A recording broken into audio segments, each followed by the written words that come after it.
À la fin de l'année, un assez bel appartement va se trouver vacant 55 Faubourg Saint-Honoré. En raison de la crise du logement, les candidats ne manqueront pas. Mais les éventuels locataires de l'Élysée connaissent-ils exactement l'importance de la reprise? Si l'on en croit la Constitution, la présidence de la République est la plus haute magistrature de l'État. Elle hisse l'heureux élu au fait des honneurs, mais aussi au sommet des responsabilités publiques. Du jour au lendemain, Monsieur le Président voit s'élargir démesurément le cadre de son existence et le cercle de ses relations. Et c'est pourquoi, bien que la Constitution soit muette sur les conditions d'âge et d'aptitude, il est préférable qu'il soit âgé d'au moins 21 ans et qu'il sache lire et écrire. Car il sera amené à fréquenter tous les grands de ce monde et de l'autre. Les statisticiens vous diront qu'un septennat représente 150 discours. De la volonté des puissants, en face. 200 coupures de ruban tricolore. Une trentaine d'inaugurations de monuments de toutes sortes. Quant au nombre des premières pierres posées, il ne peut exactement être chiffré car il est fonction de la bonne grâce du président. Le président Auriol a dû résoudre 13 crises ministérielles. Ministère Schuman, Cueil, Bidault, Recueil, j'en passe et des Maillères, ministère Faure, Pinet, Laniel, le dernier en date, Touchon du Bois.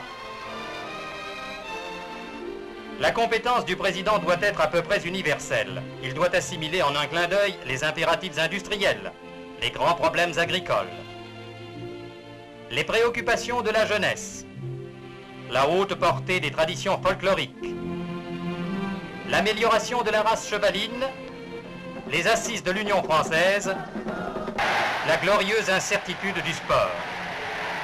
Le serment du jeu de paume reste de tradition républicaine. Le président doit serrer les mains des prélats, celles des pâtissiers, de tous les pâtissiers, car le cœur qui bat sous la vivère vaut bien celui qui bat sous la toque du potentat africain. Nous nous garderons de chiffrer même approximativement le nombre d'accolades que le président est contraint de donner en 7 ans.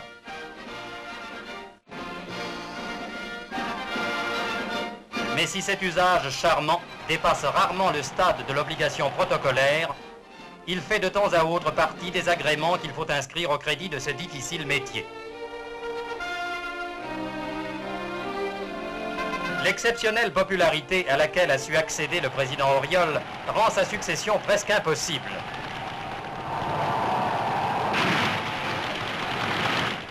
Après tous les gestes de salut qu'il a dispensés depuis 1947 aux 4 coins du monde, c'est lui qui aujourd'hui, au moment où il va abandonner le pouvoir, mérite un grand coup de chapeau.